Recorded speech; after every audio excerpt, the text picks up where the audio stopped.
It's Sunday, and that means episode 81 of Enemy of the State's Dank Pod Stash is here for you. Today we're talking to Trevor Murray, fellow anarchist in Canada. So before we jump into that, let me remind you that the Dank Pod Stash is officially sponsored by Anarchy Lifting. It's time to get hashtag Boogaloo ready and in fighting shape. Greg Papanicholas is going to get you there with personalized meal plans, training, group support, and tons of amazing fitness and motivational resources and knowledge, including the Project Sparta Facebook group.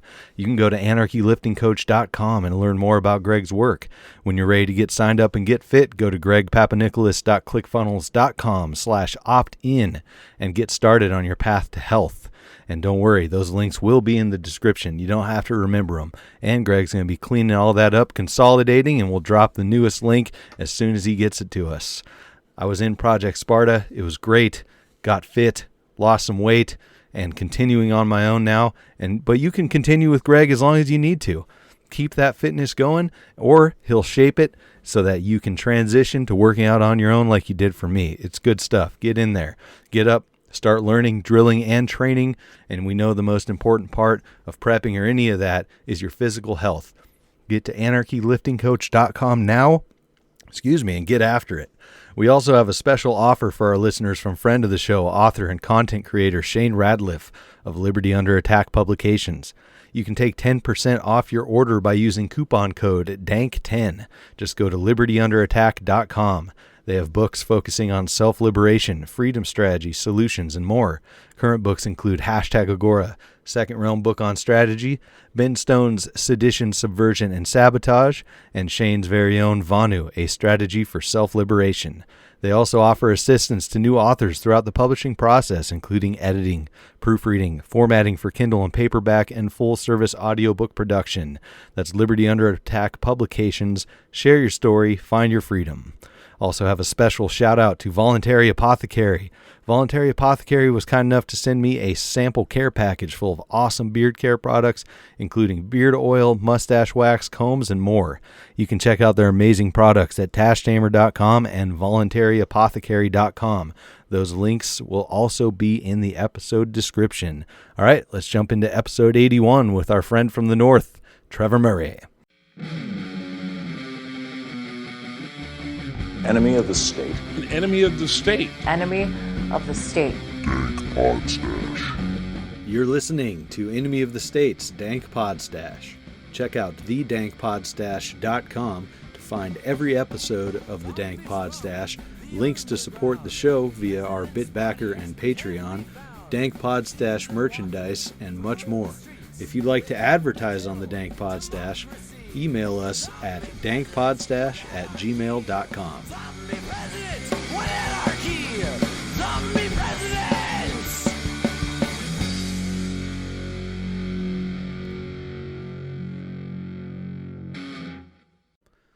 All right, another episode of Enemy of the State's Dank Pod Stash, and today I'm here with Trevor Murray. How's it going, man?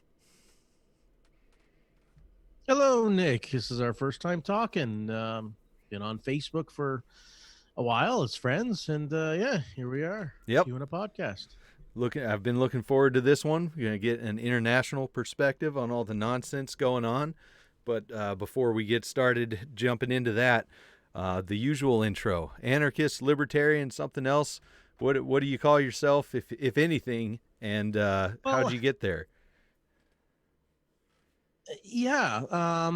I could use the term anarchist. Kind of scares people. People are like, "Oh, anarchist." I try to use a voluntarian or voluntarist, however you want to say. A voluntary. If it isn't voluntary, it's crap. Boy, how did I come to this? I guess I'm 47, so I think around the turn of the century, 2000, 2001.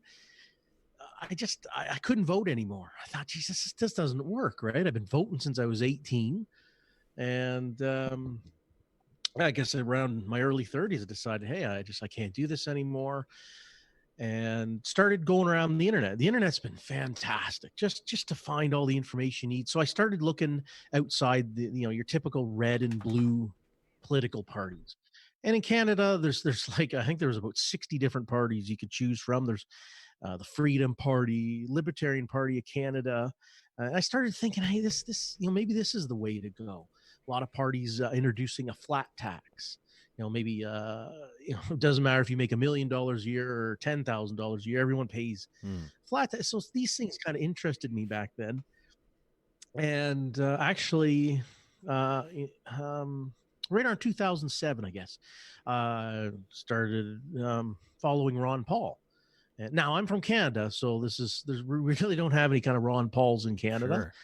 And started liking him. And then I actually ran, and I got the nomination I was living in London, Ontario at the time, for London North, the nomination to be the Libertarian Federal Party of Canada. So I thought, oh, this is it. This is the way it's going to be. And our next election was 2009. Well, by 2009, I had been introduced to Murray Rothbard, the Libertarian Manifesto. So basically now I'm like, I don't think running for politics, it just hit me like an epiphany. Just one day I'm like, so if I won the nomination, let's say, every riding in Canada won the Libertarian nomination, someone still has to pay us. And I thought, that's still theft. What really hit me about 2009 is 1% tax is still theft. If it's not voluntarily done, it's still theft. So, so Murray Rothbard, actually, another fella, I don't know if he's so much legitimate anymore, but back then I listened to Walter Block's Defending the Undefendable. And it's just he goes into like defending the work of prostitution, and he goes into policing and so many different areas. I thought this is really interesting. And of course, Ayn Rand getting involved with hers, the Mises Institute, Hayek. And so once I started listening to all these people right around 2008, 2009, I mean, I was like, okay, I'm not, politics isn't the way to relate to one another. Excuse me. And so, yeah, I mean, definitely by 2010, I'm calling myself an anarchist. And then a few years later, I find that word to be, you and I know it. If you run into someone who says I'm an anarchist, you can say I am too. Sure. It's very comfortable. But, you run into, seems about 95 at least % of the population. If you say you're an anarchist, you might as well just be chewing on a baby in front of them. So I did find the term voluntarist a bit more palatable to share with people. And so, yeah, I would say I'm a voluntarist now, and still learning, still trying to, reading books and finding new people to learn from. And it's, that's where I'm at. Hell that's yeah. where I'm at, 47 years old, and definitely haven't voted this century. Nice. Good. Hell yeah. Putting a marker on it. That's interesting because like you said, that's pretty much the way that a lot of people came to anarchism or voluntarism, whatever you choose to call it, for diplomatic reasons in the U.S. as well. And I don't know much about Canadian politics, especially I guess it would be prime minister elections. I think everyone sees here. Yeah, we have.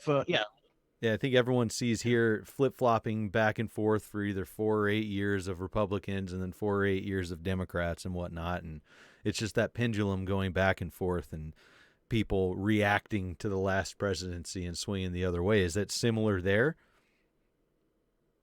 Yeah, it pretty much is. And the thing is, another thing I realized too, I'm like, doesn't matter if the red party wins, the blue, the green, whatever. It's government always wins. So, you'll have a conservative government win, and maybe they'll put a few of their policies through, and then the next round is liberal, and they get a little bit of theirs through. But the government always wins. And Canada's a very socialist country. We have liberal, conservative. Now, they're actually opposite. In Canada, conservatives are blue and liberals are red. I believe it's the opposite in the States. Mm-hmm. Yeah. So just a little nothing. And we also have a third party, which they're called the New Democratic Party of Canada. They're further left. They're socialists. They're democratic socialists is what they are. That party has won a few times. So what happens is you have to have, if there's 200 seats, you have to have at least 101. Like in Canada, you can have a majority party rule. So you win the majority of the seats, or you can still win with a minority government. But sometimes what happens is the liberals get together with the socialists and they can form their own party because now they've got maybe 60% of the vote. So really strange here how it's done that way. Yeah, But basically, yeah, it's the same pretty much. I mean, basically, it's Reds and Blues, Crips and the Bloods against each other. That's how it is every 4 years. Now in Canada too, you could win. This is really, really bad. If you're the prime minister and it's you're 2 years into your 4-year term, if you're doing really well, you can call an election. Really? Or if for emergency purposes, after 2 years, you can say I'm calling an election for emergency purposes or whatever purposes the prime minister wants to do it. And then if you win again, then your 4 years starts over again. So you've got prime ministers here that have been in power for not quite as long as Putin, but 10 years you could have it. Really? That's weird. So yeah, it's really strange. Yeah, like you don't have to go the full term. And yeah, so that's how it happens here. It's strange. It's hard to follow. Like I say, the turn of the century, I decided that this isn't it. This just doesn't work. And a good choice that was. It doesn't matter. With Canada leaning more socialist, and I don't know exactly where the U.S. is because it's just all the lines are blurred. As far as I'm concerned, the government is state socialist, no matter Republican or Democrat down here.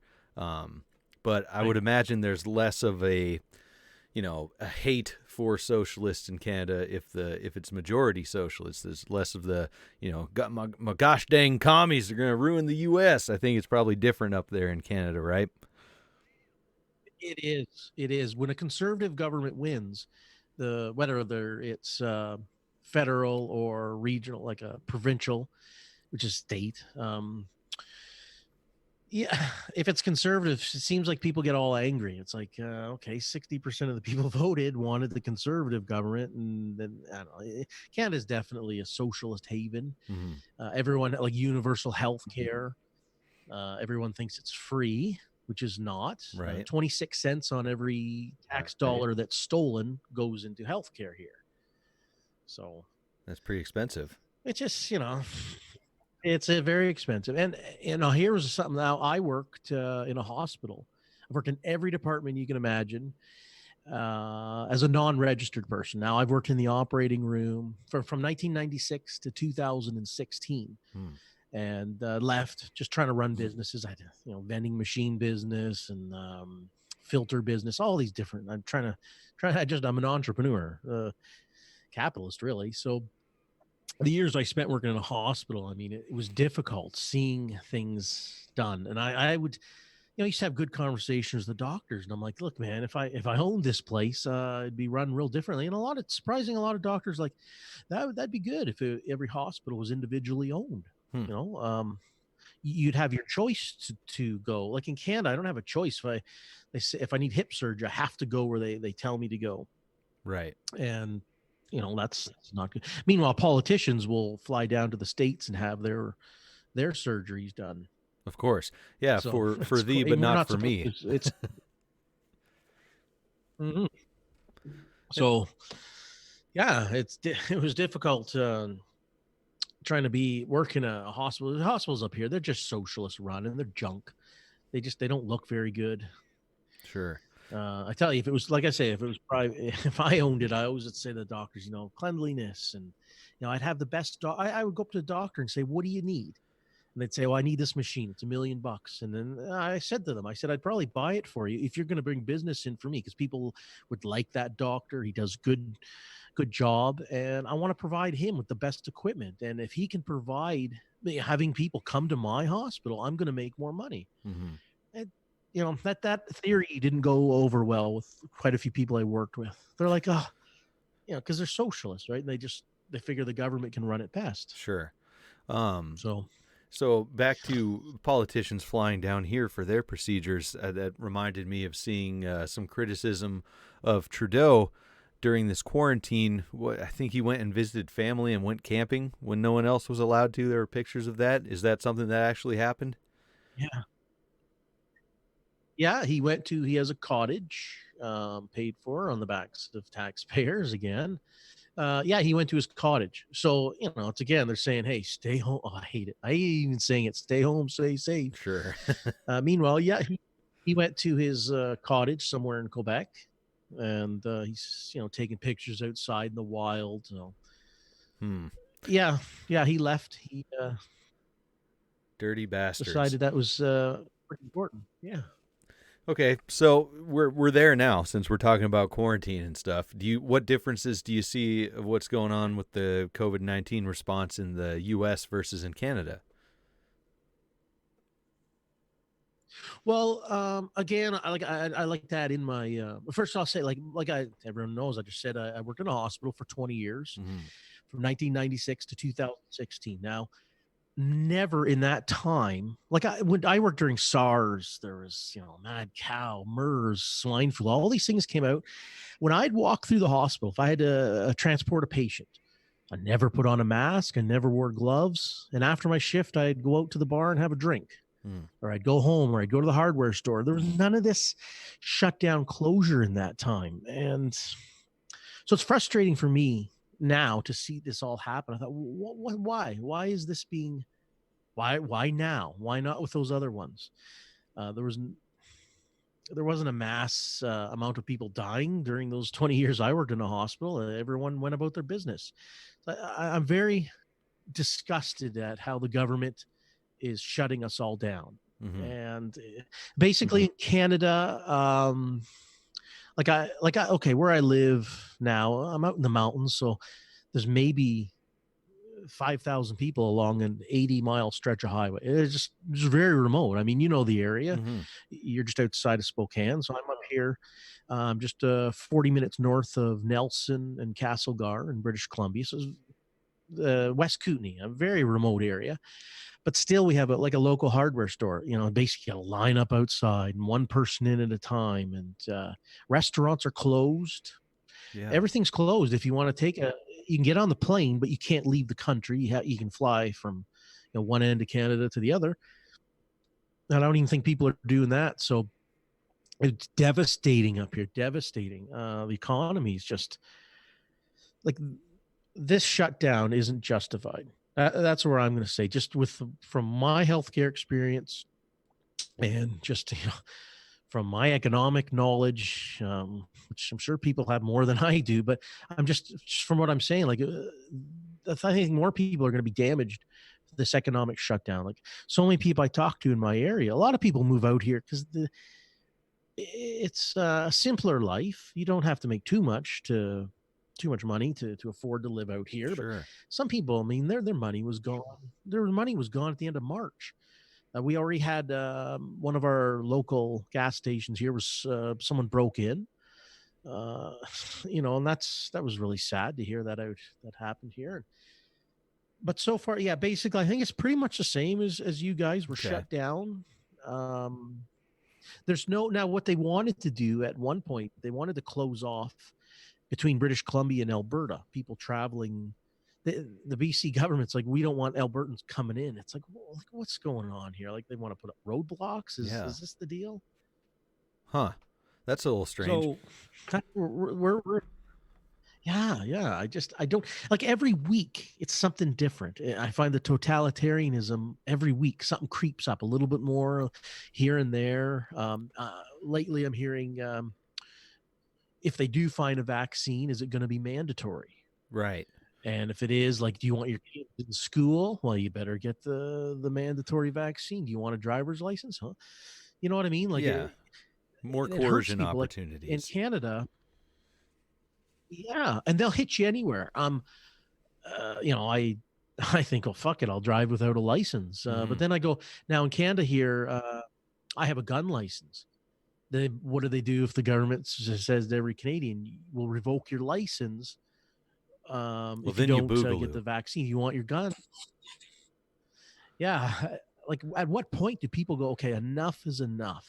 That's the goal. And so far where we're at, it's very individual. Yeah. But we're so fragmented in Canada as well. If everyone stood together, if every gun owner stood together and said, no, you're not taking our guns, the government might, hesitate. because we outnumber them. It's like the tiny dot. The government's a tiny dot. And we are a big blob of people if we stuck together. But right now, I'm not seeing it. So if the government said we're taking away your guns, right now it's so individualized. Like, what would I do? Mm-hmm. Well, and we're facing the same here. Like, I am a gun owner. For sure, we're facing the same here of being fragmentized and being picked off because, the Boogie Boys and myself included, lots of people talk about the importance of comms and squatting up and whatnot, but that's easier said than done. Right. Unless you already have a group of trusted friends and whatnot that are close to you, and not everyone has that. And then, we're a minority being anarchists compared to the statists out there. Like, you see all the protests happening right now, and there's just Trump flags and American flags everywhere. Well, these people are doing their own Boogaloo protests, begging government to open back up while they're LARPing, carrying their guns and their kit and whatnot, and not actually using them.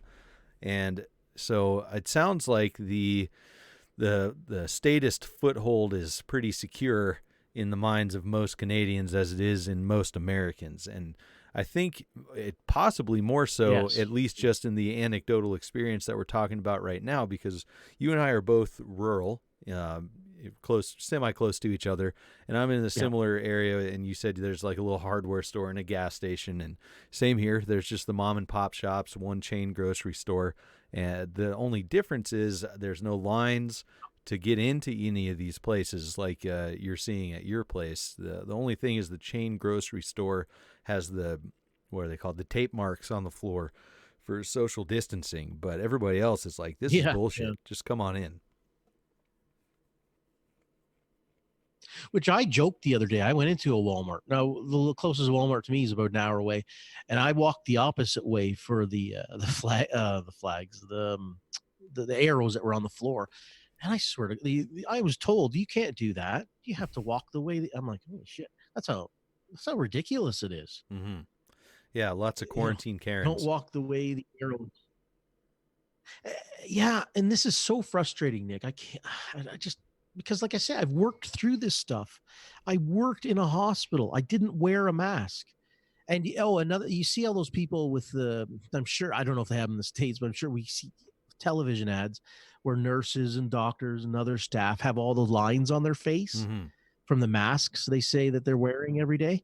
I can tell you that after wearing a mask for 8 hours, you do have indents on your face, and it goes away within like 20 minutes.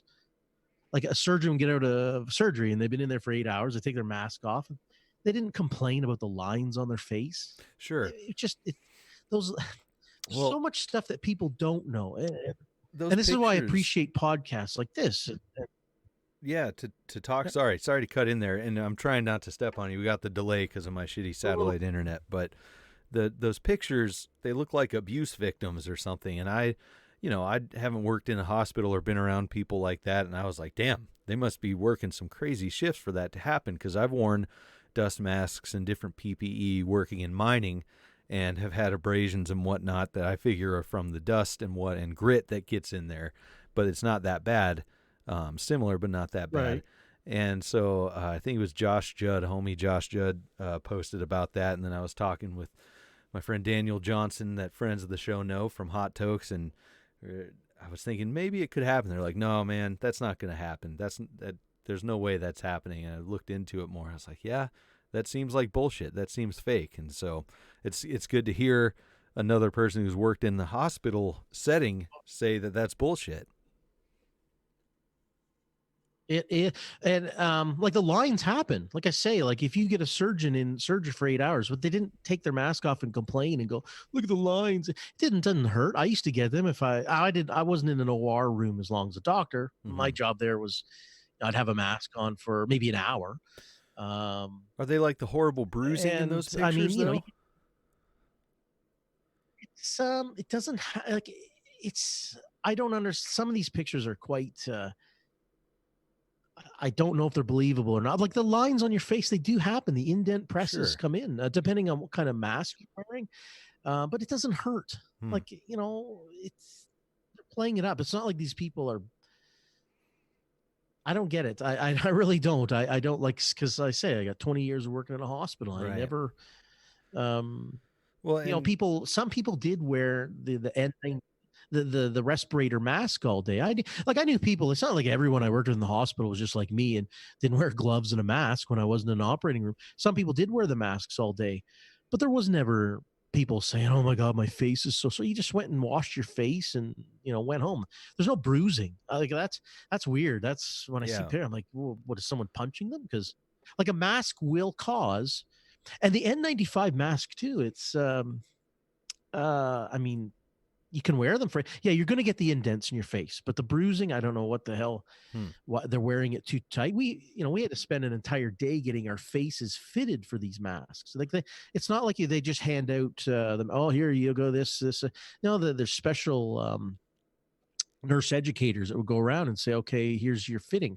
There's different fittings for masks. Cause if you have a thick beard, they do tell you, please shave your beard on because the mask fits better. But you know, people like myself are like, no, I got facial hair, so they have to adjust that, right?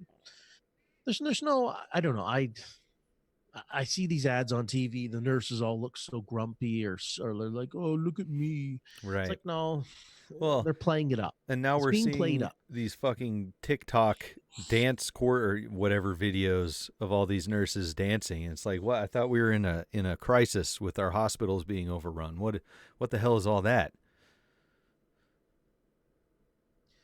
I don't know. That's gay to me. I hate to use the word gay, but I don't mean it. I don't. Ridiculous, I guess. Sure. I'm older, so please, people, if I say a word, I don't want to offend anybody. I'm really not here to Cringe. I just it's cringe. yeah, I cringe. I go, we didn't do that. Like I say, like when we had the years I worked in a hospital, this was never, you dealt with it. And like I say, afterwards I went out and threw my uniform in the laundry basket and just walked out the front door. I mean, that's how it was. You know, you go down to your local pub or whatever, and SARS, you know, swine flu, Ebola. I worked through Ebola twice, and I never wore a mask in an opera, and I worked in an operating room at that time. And that was 2015. And I remember there was a bit more panicking starting then. A few of the people I worked with were like, oh my God, you should have a mask on all the time. And I'm like, why? Like, I didn't get it. Oh, another thing, like I've never had a flu shot in my life. Now that was pushed on us at the hospitals when I worked there. They're like, you got to get a flu shot. Here's another piece of tidbit information on flu shots. Every year, there's about 35 strains of influenza, and the flu shots in Canada work for, they take maybe 3 to 5 of the worst strains. It's a guessing game. So it's like, okay, these are the worst possible influenzas you could pick up, the influenza virus, and it's a guessing game. Maybe it's, the 10th influenza virus down there that they couldn't even manufacture a vaccine for that could be worse. So it's a real crapshoot. You know, I think, and I said to a nurse who used to hand those flu shots, I said, you know, when I went to school, if I got 3 out of 35, that was a failure. And they're like, yeah, but it's 3 of the most popular kind of strains out there. And I just laughed. I just said, look, you might as well not even have a flu vaccine. It's just a joke. Yeah. So I never took it. I never in my life have had a flu vaccine. So again, here I am, 20 years experience in a hospital. I used to walk around and I don't know. I never used the hand sanitizer. It must have been the anarchist coming out in me, because when you get to the front door, they'd be like, you have to have hand sanitizer. I said, no. And they said, why? And I said, well, how many people have now touched that pump? Sure. And they said, well, lots of people. I said, exactly. And even at our local hardware store, they said, you can't come to the store unless you use the hand sanitizer.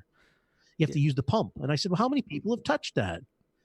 Yeah, that's like, you know what I mean? Like, it's a little. And then you go to the grocery stores.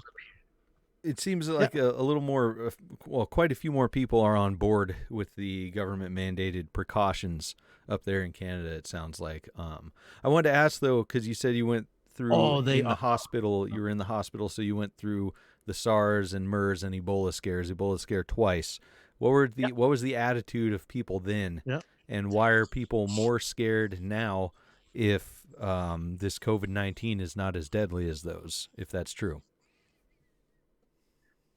Well, I'm thinking it's social media. Like back in 2003, and there was also mad cow scare in Canada around then too. And so we had all that. 2003 was SARS. There wasn't the social media out there. There wasn't that rapid information that could get out there. But we all survived it. I mean, so what's everyone dealt with it? You just back then, I just thought, I guess if I get it, I stay home, or I don't go into work today. I go in and I go into an ER room. What now? And then again, 2015 Ebola. So now we've had all these years of SARS and MERS and all this, and Ebola. Then I did start noticing more people panic. The panic level was up a bit, not much, but different. So now, and I don't know, maybe it's attributed to. Maybe I hate to say, maybe social media. Maybe it can be bad in some regards. So. Oh, social media can definitely be bad in a lot of you ways. can send out that panic. So we have to get the word out. That's why I appreciate you having me on the show, so I can get my word out and say, hey, look, I've been through all that. And not to say the people I worked with didn't. Some of them wore masks all day, but they took them off, washed their face, and they left the shift with maybe a couple lines running down their cheeks. Right. That's it. Like, so I don't have a clear answer as to why today in 2020 are we more panicked than 2003? So 17 years of all this. I maybe because the information can get out there quicker. Right. Well, and we know the government, no matter which government, never fails to exploit a crisis to use fear to push whatever they want to push. It's just strange. 9/11. Yeah, absolutely. It's just strange that it's all of a sudden, whoops, our models were wrong. It's not as bad as it was. And all the fear porn articles near the beginning of the outbreak of young people and healthy people getting hit, and then it gets to different places, and it seems to be almost entirely old people. I know there's outliers, outlying cases of other people, but old people and people with underlying conditions. And I assume you're seeing the same in Canada? Exactly. Again, it's just like any virus or bacteria goes around. It really hits elderly people who are Compromised? Compromised. Sorry. Yeah, immune compromised. Those people are at bigger risk. And same thing in Canada, older people. There was a fella actually, I believe it was San Diego, and he was 24 and he died of coronavirus. This is about a month ago, and they promoted it, and then people dug into it and they thought, well, the guy had testicle cancer, and he also had pneumonia. So basically, this fella didn't matter if he was 24 years old, because 24 we figure younger, healthier, stronger. But this fella, he had so many other issues, and that's another problem that's happening. There's so many other issues. You see people dying. Well, maybe they're 300 pounds. I mean, you're obese. Of course, you're struggling before you even have this coronavirus. So I don't think the media is promoting that, and that's what we got to do. We got to get the word out. Look, these people are dying, and it could happen. There's people that are maybe 40 years old, healthy and strong, and maybe they get it and die, right? That does happen, but not to the point where we need to shut down the economy like this. Sure. Now, like more people are starved to death. Right. And there's a lot of people saying, as anarchists, we should be happy that this economy is tanking, because it's an opportunity to do agorist things and anarchist things and move away from the system that we hate. What do you think about that? Well, I definitely want to move away from the system of government. I don't believe that it's a way to relate to one another. I don't like how rapid this collapse is happening, because again, there's too many people out there that vote, that believe in government. Government's going to help me. So when you crash it all of a sudden, like you and I understand, I'm like, yeah, I don't want this system, but I would like it to be not so. It's crashing too hard for too many people.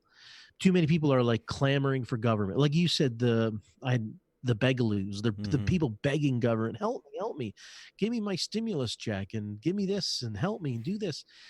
So to have a system crash so rapidly like that, it doesn't help voluntary interaction. Well, it could. I don't know. Like I don't.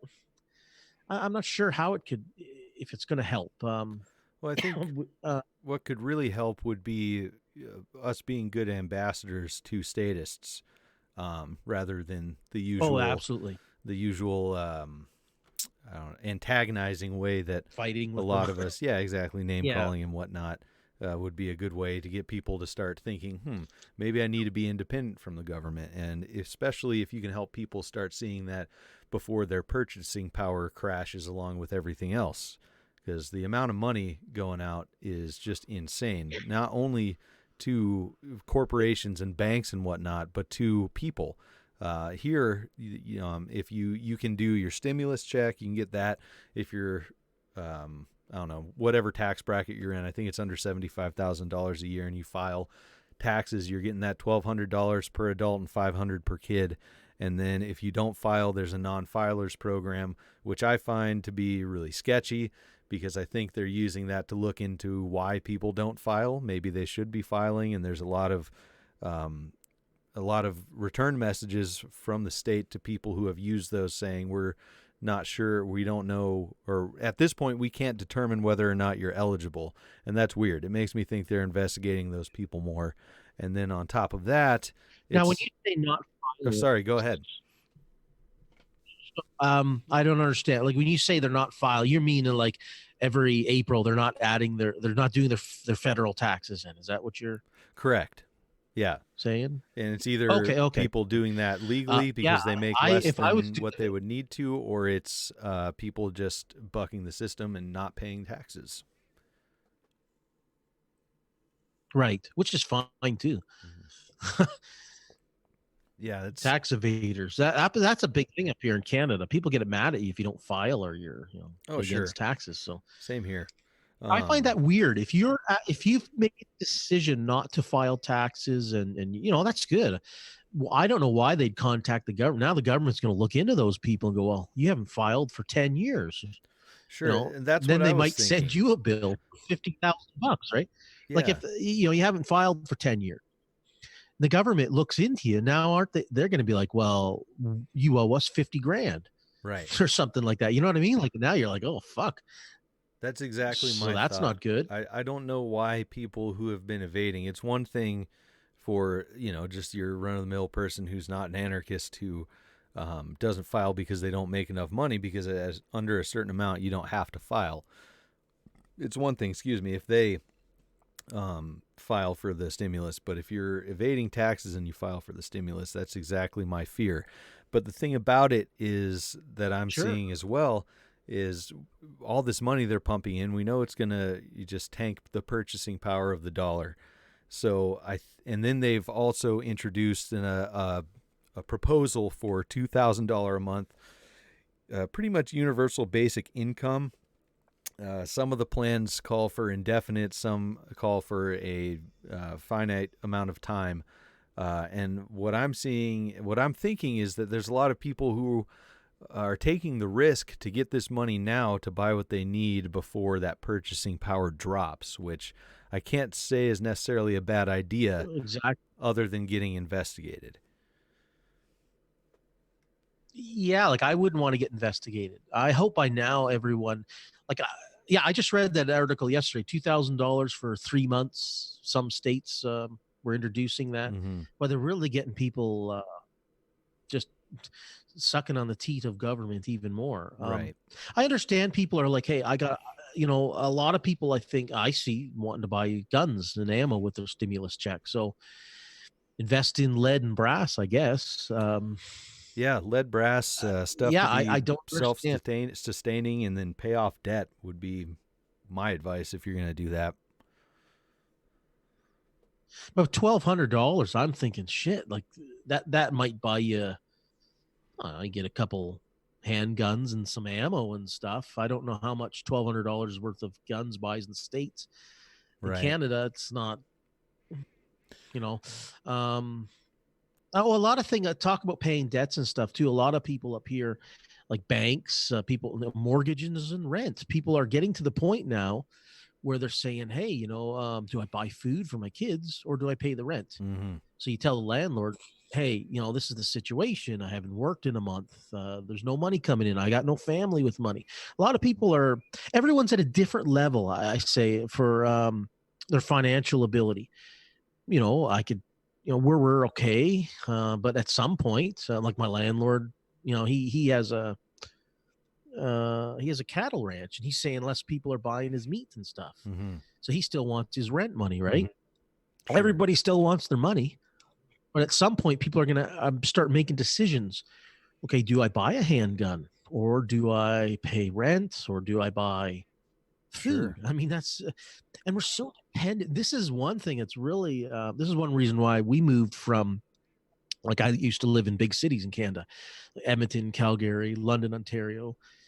And that's why I wanted to come out into the mountains. I thought I need to learn to hunt elk.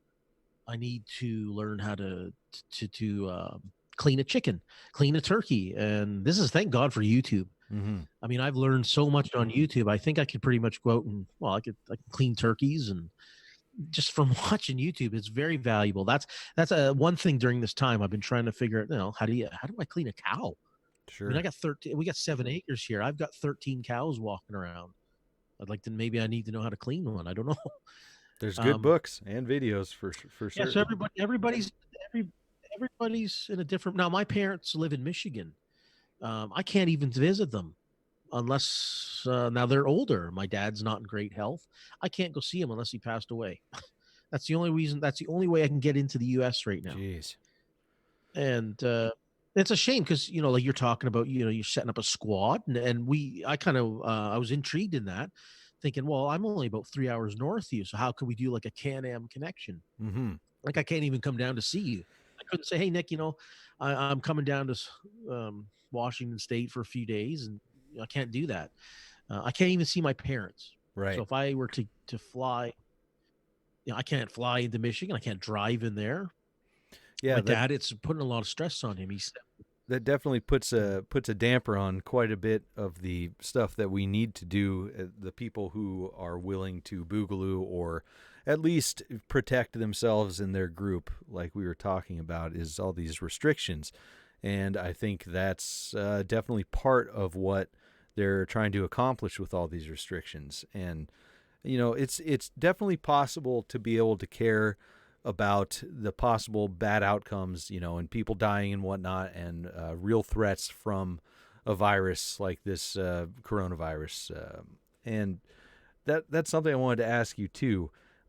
There's a graph that's just a little hand-drawn, pretty much a meme graph describing people's attitudes during all of this, and their attitudes towards if this social distancing and all this stuff is actually working or not. And we're at the point, according to this little meme, where it says things are starting to work, and then it goes immediately into, see, it wasn't so bad, we overreacted. Whereas if there was nothing done, the curve would just go super high. What do you think about that? Well, see, that's what government's going to say. They're going to come out and say, hey, look, because we had all this masks and gloves and social distancing, look, now it's gone away. So what we did was good. And there's going to be a lot of people say, yeah, that's good. That's good. I don't like it. My experience with social distancing has been quite negative with older people. I was in a bank. Now, this was in March, and the bank had a thing up there saying 6 feet. They didn't have the blue tape on the floor yet. I thought, okay, I walked as far as I could, and an older lady came in and said, you need to be 10 feet from me. And I said, 10 feet? Like, I just looked at her, and she was freaking out on me. And I thought, first of all, lady, you're 70. I'm 47. Don't piss me off, because I can. I'm thinking, I see a group of guys who are 27. I don't want to piss them off because I'm too old to deal with. I'm trying to be as nice as I can with people. So social distancing, I just looked at the woman and I kind of scoffed. I was like, whatever. And then she obviously went to the teller beside me. Now she's touching me almost. This woman actually got angry and ran out of the bank. She says, this isn't working, the social distancing. And I'm like, fuck. I don't get the social. Again, I go back, I fall back on my years of working in a hospital. I'd wheel a patient down the hallway. I didn't have a mask and gloves on. I didn't get sick. I get sick every year, but so what? I guess everyone gets sick. Mm-hmm. I Yeah. don't like social distancing. If that's what you're kind of wanting my. Well, first of all, too, you cough. Right. And there's computer models showing people in a grocery store in one aisle, they cough. And then, someone in the aisle next to them, like the germs can get over there. It's not like a coronavirus says, 6 feet. Okay, that's as far as I can go. I think this all comes down to controlling people, getting people to hate each other more. Like the hate out there on each other for people. And this is where I oh yeah, we haven't had that. We don't. Oh, sorry. Ontario has a call line now. We can call if your neighbor's out. I don't know, whatever. They're in the forest or something, which is another ridiculous thing. BC has closed down their parks until May 31st. You can't go camping. I don't even know what the hunting is right now. Turkey season's open up here. Yep. I think you can still go hunting, but I need my turkeys. Well, if the government keeps this closure down much longer, I've got 22 turkeys on our property here, and I'm just going to start shooting them. I don't blame you. A lot of people are going to get desperate. That's what I'm saying. Everyone has a financial threshold, and I feel really bad for people that don't have help from anyone. They don't have any friends or family, and they just run out of money. And you got kids, or just trying to look at your kid on the couch and they're like, I'm hungry. Yeah. Breaks my heart to think I know there's people around here that are like that. So at what point now, something I haven't seen, Nick, and I'm glad, but I'm surprised almost. There hasn't been any mass looting anywhere other than South Africa. I saw a video of people broke into a grocery store there, but still, I had seen some reports food. of some looting and theft going on in, where was it? I want to say North Carolina and then somewhere in California, but not mass looting like you're saying. And I think once it reaches that point, to kind of circle back to a question from earlier in our discussion, where's the line? When is enough enough? And I've always said, the Boogaloo is going to start when people are uncomfortable, when they're so uncomfortable that they cannot sit on their ass anymore, to where they have to go out and do goon stuff to survive. But the thing about that is it's not necessarily going to be a political Boogaloo at that point. It's just going to be straight survival. The thing that makes it political is stuff like the shot heard around the world during the American Revolution, things like Duncan Lemp being murdered, Breonna Taylor, that kind of stuff. And it concerns me that Duncan Lemp and all these other police murders, red flag laws and whatnot, murders have not done anything yet either, as far as, kicking it off. Yeah, I don't know. I don't know. I guess Trump, U.S. government's hoping the $1,200 buys them a few more weeks or something. Yeah, it's the please don't Boogaloo check.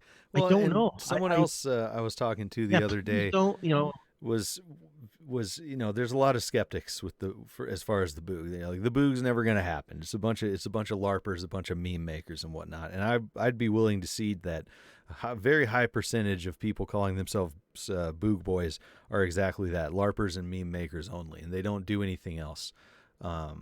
And I was saying, well, look at what we could consider Boogs in the Middle East, with those people fighting back from invasion, or the Viet Cong fighting back from the U.S. military coming in there, the IRA, all that kind of stuff. Yes, that it could be a very similar thing here. And they said, well, what kind of instance is going to kick that off? Because we've had Waco, we've had Ruby Ridge, we've had shit like that over and over, and it's not kicking it off. And I like to think, because of things like Whiskey Warrior and a few other incidents where people have gathered around people who've put out the call, that would help. And there wasn't the social media, like we were talking about earlier, instant information, instant news of things happening back during Waco and Ruby Ridge like there is now. But who knows, because nothing has kicked off yet. Well,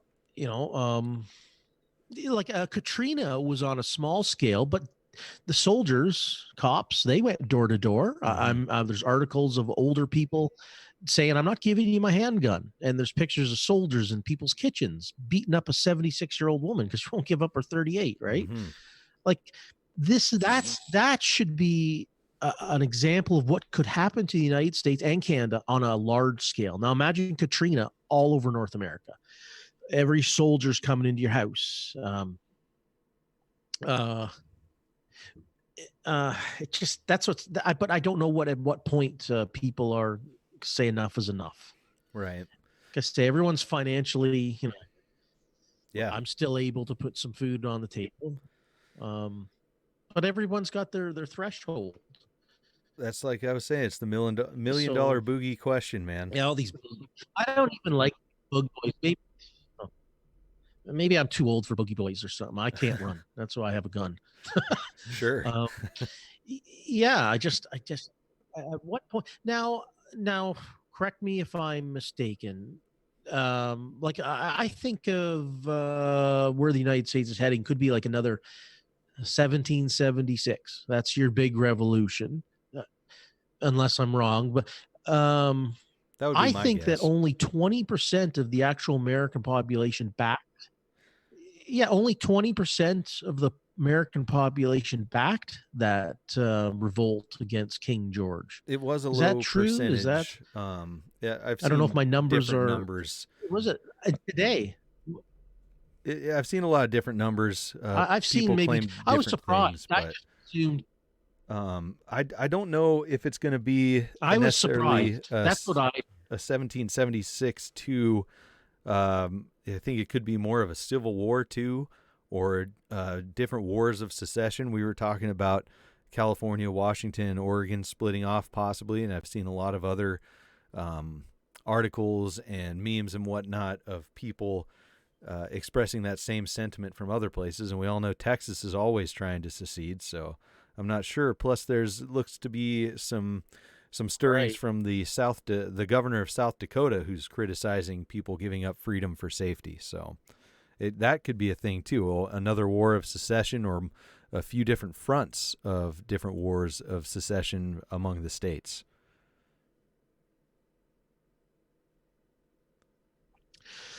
It could happen, and I think that yes. Somebody wants this. There's somebody high up that wants this. Why do they want this? I have no idea. Why does government want to do this?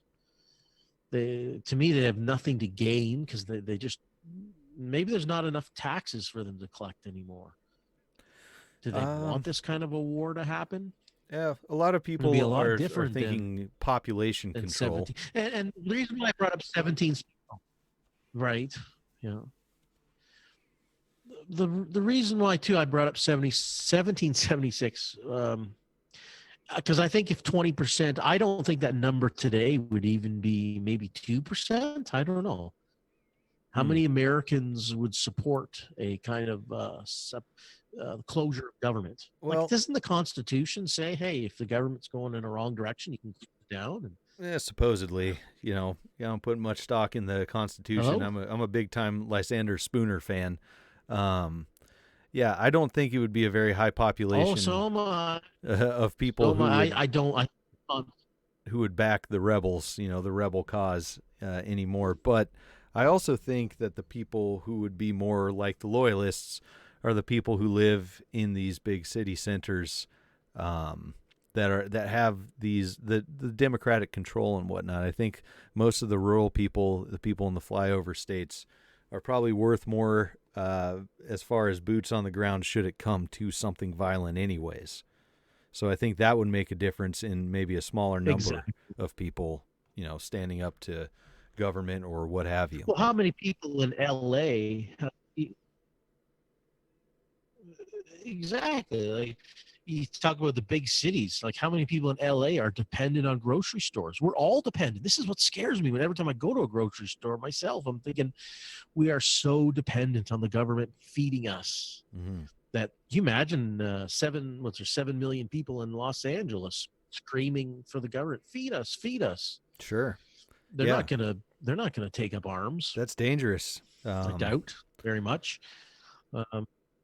It's good that a lot more people are, at what point starting gardens and, raising chickens and whatnot now, but they need to be smart about it. And that's another thing. Definitely, if you know how to do that stuff, reach out and help them.